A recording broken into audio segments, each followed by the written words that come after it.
You saw Dillon Saturday night. So tell us about that. I mean, we went to the club, man, and then after we were just hanging out, and then he came up to me. He was like, "Hey, man."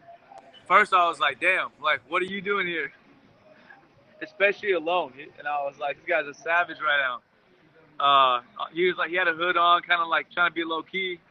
But he just came up to me, was respectful. He's like, "Hey, man, you're holding down for the jiu-jitsu community. Like, you're doing your thing. I admire you. I appreciate it."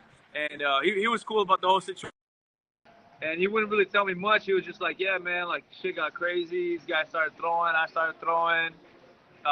He had his eye. One of his eyes was swollen, and he was just telling me like, yeah, man, I think like they gave me a concussion or whatever." And so he got down too, man. So, and then after that, he was gonna walk out by himself, and I told my boy, I was like, "Hey, man, I go, make sure this guy gets out of here, all right, because there seemed to be some Russians in that club." So I was like, "Let's make sure this guy gets out safely, man, because last thing you want is this guy get jumped going out." We know we've talked about it before, and now you saw the fight, and obviously we got Max. We'll talk about that in a second.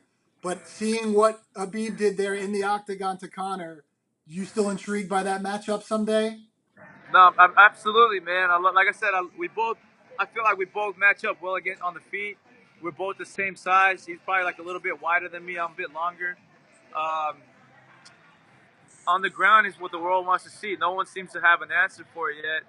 And I was really impressed by his performance.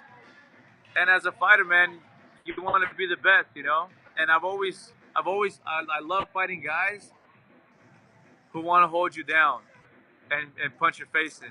If you know me from the way I grew up and the way I trained at the academy, you know that that's the kind of fight I love because I fight off my back, you know, and he fights from the top. And I'm curious, man, you know. So I know there's a lot of doubts within people, especially after his performance right now. Everyone's on the Khabib train. Um, so now I have my fight to do. I gotta shut the world up with that, and then move up a weight class, and then try to make history.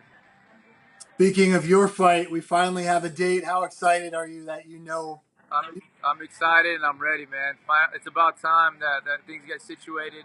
It's been a lot of madness within, with the couple fights already with Max, and now we're gonna have our shot at him. And the best part is gonna be with or without him. You know, the title fight is gonna be there no matter what. I hope he's safe. I hope he's healthy. I hope he makes it. I wish him nothing but the best. But at the end of the day, I gotta chase that goal. You know, doesn't matter who's carrying it. So does your contract have language that if for some reason he can't make the fight, that it'll be a title fight? Yes.